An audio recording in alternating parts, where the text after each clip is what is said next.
자, 옆에 있는 분과 손잡고 서로 인사하며 축복하겠습니다. 복음의 능력을 누리시길 바랍니다.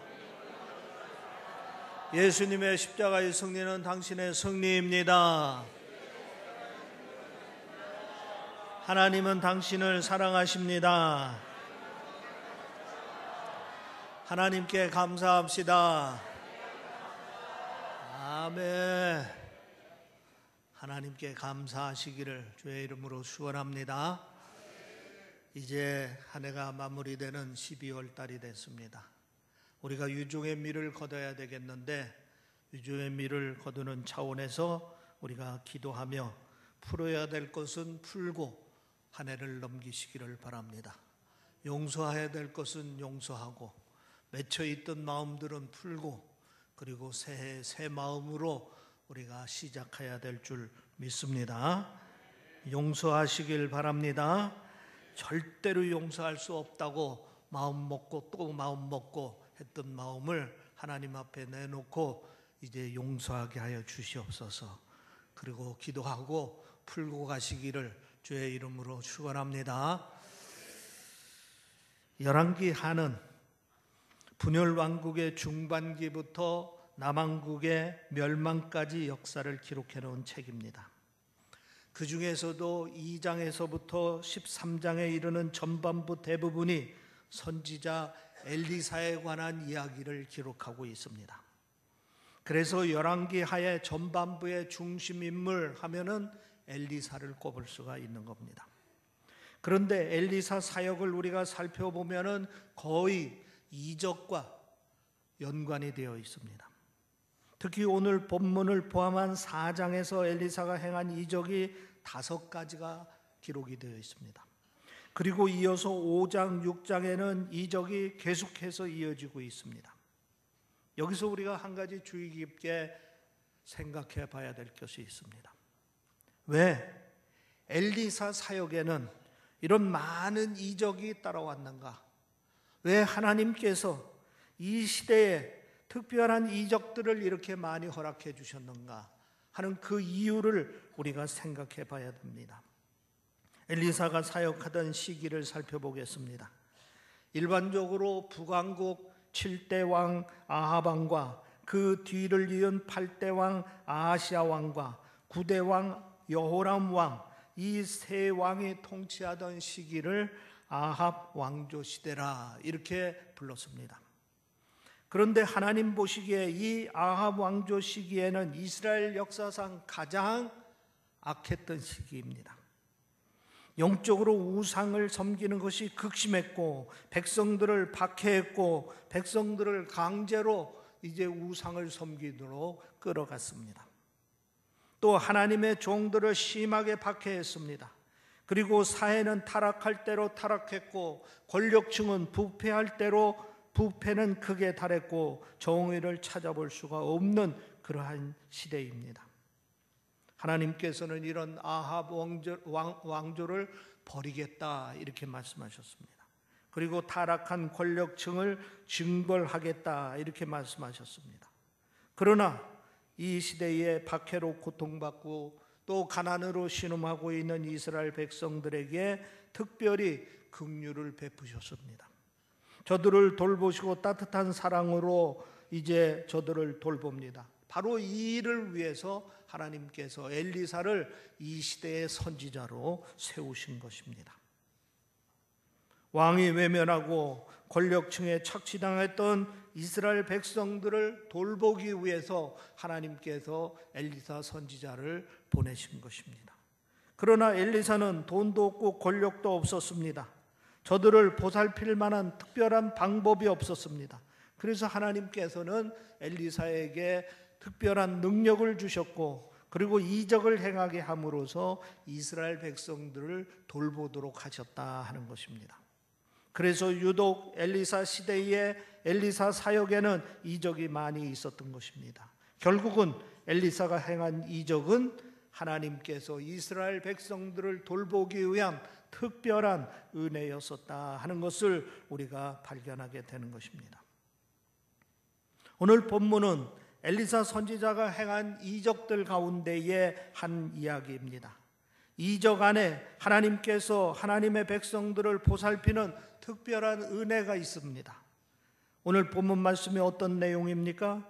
여러분이 잘 알다시피 한 번은 선지자의 제자들의 아내 중에 한 사람이 엘리사를 찾아와서 딱한 사정을 이야기합니다.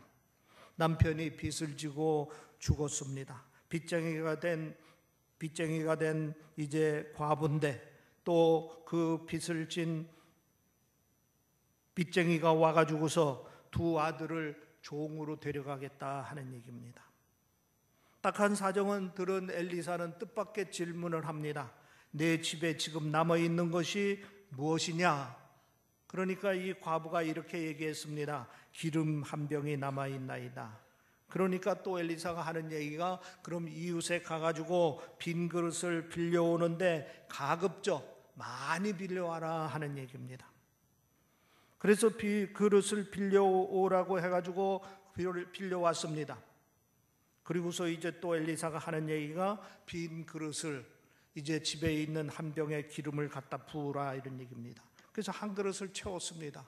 그랬더니 또 그 옆에 그릇에도 또 부어도 또 가득 차는 겁니다. 그 옆에 그릇에도 채우니까 가득 차는 겁니다.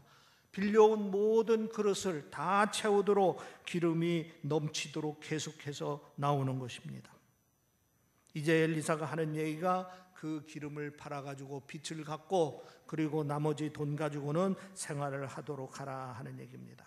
결국은 이 여인은 엘리사의 이적을 통하여 가지고 빚도 다 갚게 되고 경제적인 어려움으로부터 이제 벗어나게 되었던 것입니다. 그러니까 이 여인은 엘리사의 이적을 통해서 하나님의 특별한 은혜를 체험한 것입니다. 이 여인이 준비한 기름 그릇에는 하나님의 은혜가 가득히 담기게 되었던 것입니다. 우리는 이 이야기 속에서 기름 그릇에 담긴 하나님의 특별한 은혜를 발견해야 될 줄 믿습니다.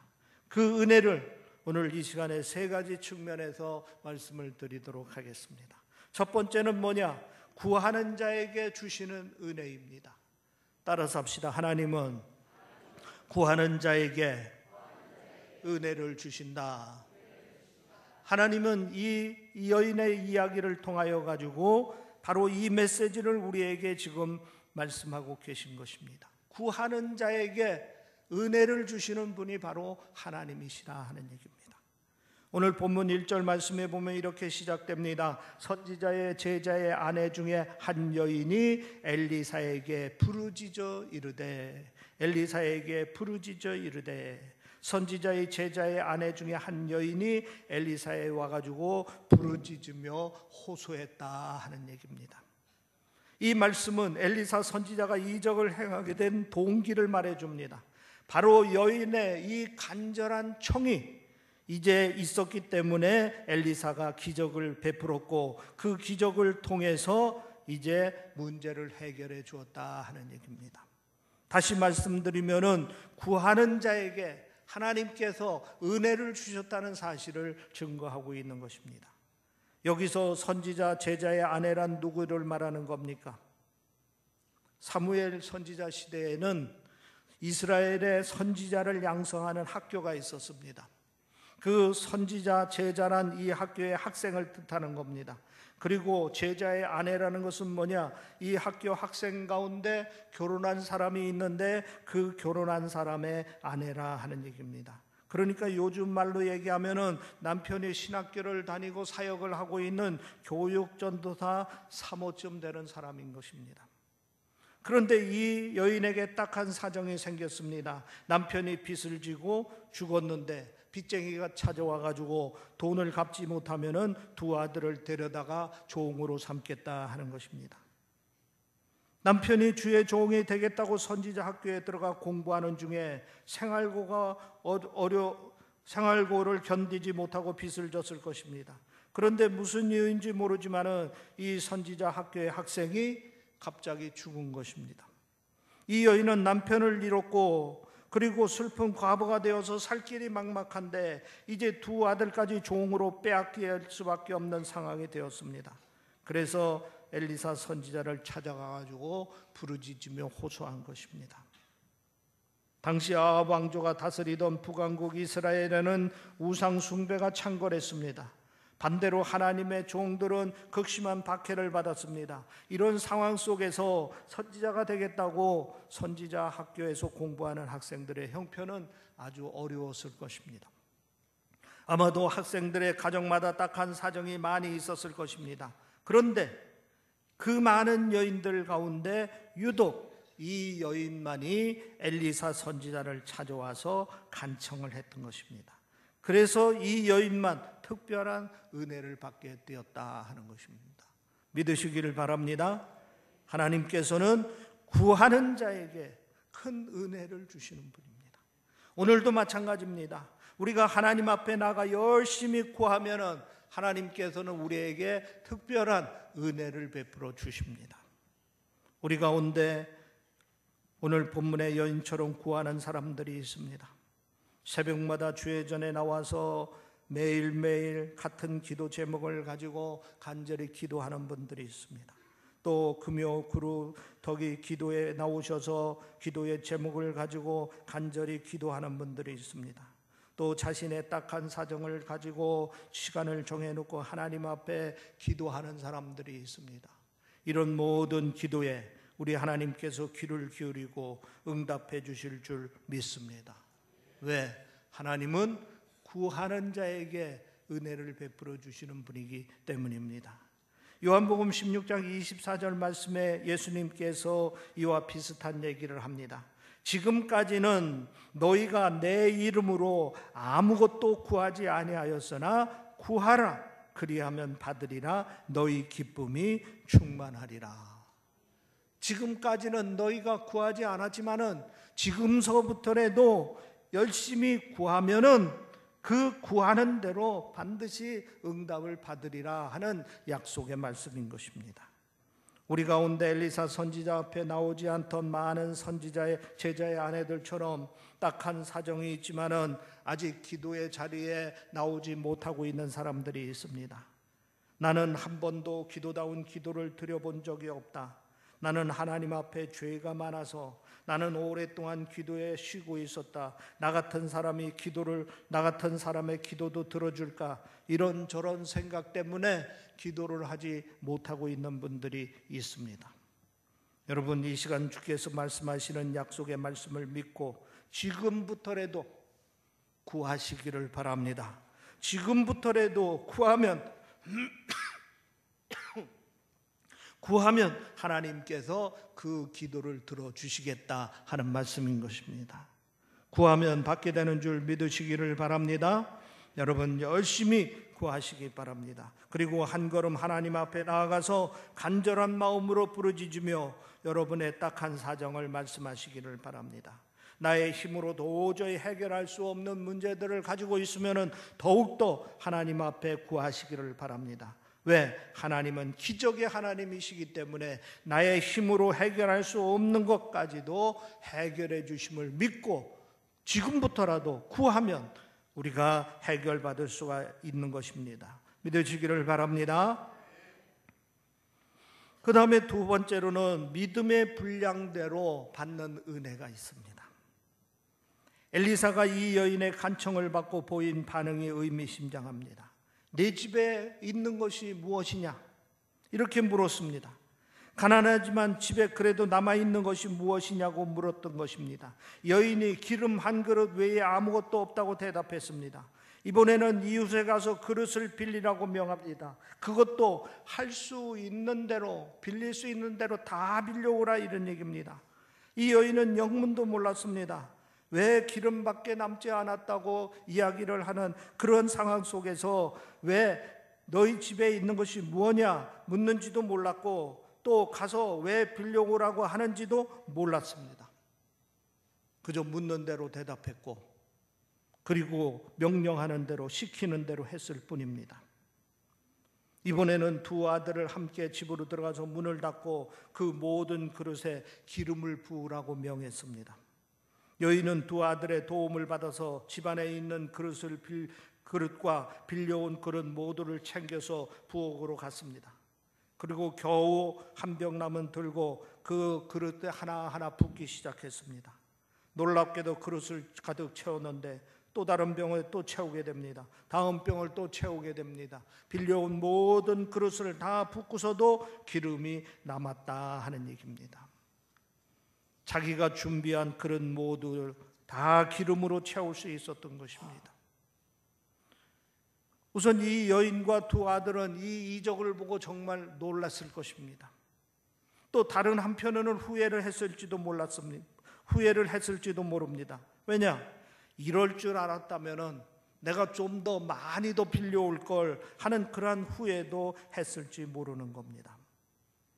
어쨌든 간에 여러분 믿으시기를 바랍니다. 은혜는 믿음대로, 믿는 대로, 믿음의 분량대로 받는다는 것입니다.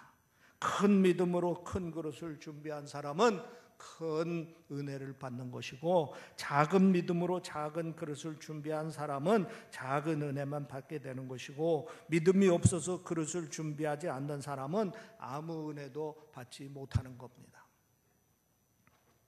마태복음 8장 5절 이하에 보면은 예수님께서 아주 기뻐하시면서 이적을 베푸신 이야기가 나옵니다. 한 백부장이 자기 집 하인이 아파가지고 예수님께 와서 그 하인을 고쳐달라고 간청을 했습니다. 그랬더니 예수님께서 고쳐주시겠다고 바로 즉답을 주시는 겁니다. 그리고 집으로 가자 하니까 이 백부장이 하는 얘기가 제 집의 50을 감당치 못하겠나이다. 그저 여기서 말씀만 해주시면 나을 줄 믿습니다 하고 이야기를 하는 겁니다. 예수님도 깜짝 놀랐습니다. 이런 믿음은 세상에 보지를 못했기 때문에 너무나 깜짝 놀랐습니다. 그래서 예수님이 백부장의 믿음을 보고 이렇게 칭찬합니다. 이스라엘 중에 아무에게도 이만한 믿음을 보지 못하였느니라. 그러면서 그 다음 하신 말씀이 중요합니다. 내 믿음대로 될지어다. 그랬더니 그 즉시 저 멀리 자기 집에 있던 하인이 병이 깨끗이 나았다 하는 얘기입니다. 믿으시길 바랍니다. 주님께서는 우리의 기도에 응답을 하실 때에 내 믿음대로 될지어다 이렇게 축복을 해 주십니다. 믿음대로 이루어 주시는 분입니다. 믿음의 분량에 따라서 응답의 크기도 달라진다 하는 사실을 우리가 이 시간 믿어야 될 줄 믿습니다. 큰 믿음을 가지고 주님께 나오는 자는 큰 기적의 역사를 체험할 것이고, 작은 믿음을 가지고 나오는 자는 작은 기적을 체험하게 되는 것입니다. 이거는 마치 믿음이 수원지로부터 물을 받아내는 파이프와 같은 것입니다. 그래서 큰 믿음은 직경이 넓은 큰 파이프처럼 은혜를 많이 받을 수 있습니다. 그러나 작은 믿음은 아주 가느다란 굵기의 파이프에서 은혜를 받는 것과 같습니다. 안타깝게도 파이프가 막혀 있는 경우에는 믿음이 없는 사람들에게는 이런 은혜들이 없다 하는 것입니다. 그래서 중요한 것은 뭡니까? 믿음의 분량을 키워야 되는 겁니다. 큰 은혜를 사모하고 큰 응답을 바라고 놀라운 이적을 체험하기 원하면은 믿음을 크게 가지시기를 바랍니다. 큰 믿음을 갖도록 노력하면은 하나님께서는 그 믿음의 분량대로 채워주시는 줄 믿으시기를 바랍니다. 그 다음에 세 번째, 넘치게 주시는 은혜입니다. 이 여인은 정말 넘치는 은혜를 받았습니다. 이 여인이 엘리사를 처음에 찾아올 때는 가지고 있는 빈 문제를 해결하기 위해서 이제 와서 간청을 했던 것입니다. 빚만 갚아주면은 뭐 두말할 것 없이 감사한 일인 것입니다. 그런데 하나님의 기적으로 얻은 기름은 이제 빚을 갚고도 넉넉히 생활할 수 있는 돈까지 다 해결을 해 주었습니다. 하나님께서는 우리의 기도에 놀라운 응답을 해 주십니다. 우리의 생각 이상으로, 우리의 간구 이상으로 놀랍게 응답해 주시는 분입니다. 그런데 이런 예는 성경에 수없이 많습니다. 호세아 선지자는 이스라엘 백성에게 여호수아께 돌아오라고 말씀하면서 이렇게 기도합니다. 호세아서 14장 2절에 보면은 모든 불의를 제거하고 선한 발을 받으소서 이렇게 기도하라고 합니다. 모든 불의를 제거하고 선한 바를 받으소서. 죄를 제하고 자신들을 용납해달라 이렇게 기도하라 하는 얘기입니다. 그런데 이 기도를 들으신 하나님께서 호세아서 14장 4절부터 7절 말씀에 보면은 어떻게 응답을 해주셨느냐? 내가 그들의 반역을 고치고 기쁘게 그들을 사랑하리니 나의 진노가 그에게서 떠났음이니라. 내가 이스라엘에게 이슬과 같으리니 그가 백합화 같게 피우고 레바논 백향목같이 뿌리가 박힐 것이라. 그의 가지는 퍼지며 그의 아름다움은 감람나무 같고 그의 향기는 레바논 백향목 같으리니 그 그늘 아래 거주하는 자가 돌아올지라. 그들은 곡식같이 풍성할 것이며 포도나무같이 꽃이 필 것이며 그 향기는 레바논의 포도주 같이 되리라.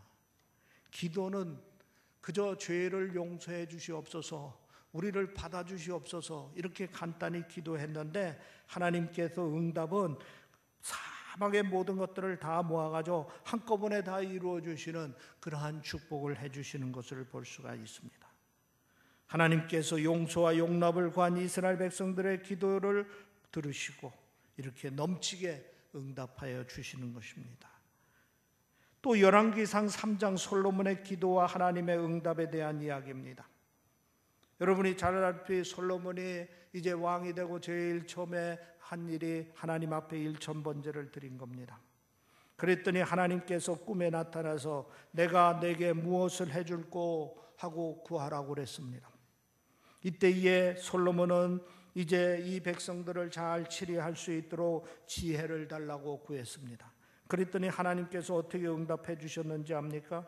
열왕기상 3장 12절부터 13절 말씀에 보면은 내가 내 말대로 하여 내게 지혜롭고 총명한 마음을 주노니 내 앞에도 너와 같은 자가 없을 것이거니와 내 뒤에도 너와 같은 자가 일어남이 없으리라. 내가 구하지 아니한 부귀와 영광도 내게 주리니 내 평생의 왕들 중에 너와 같은 자가 없을 것이라.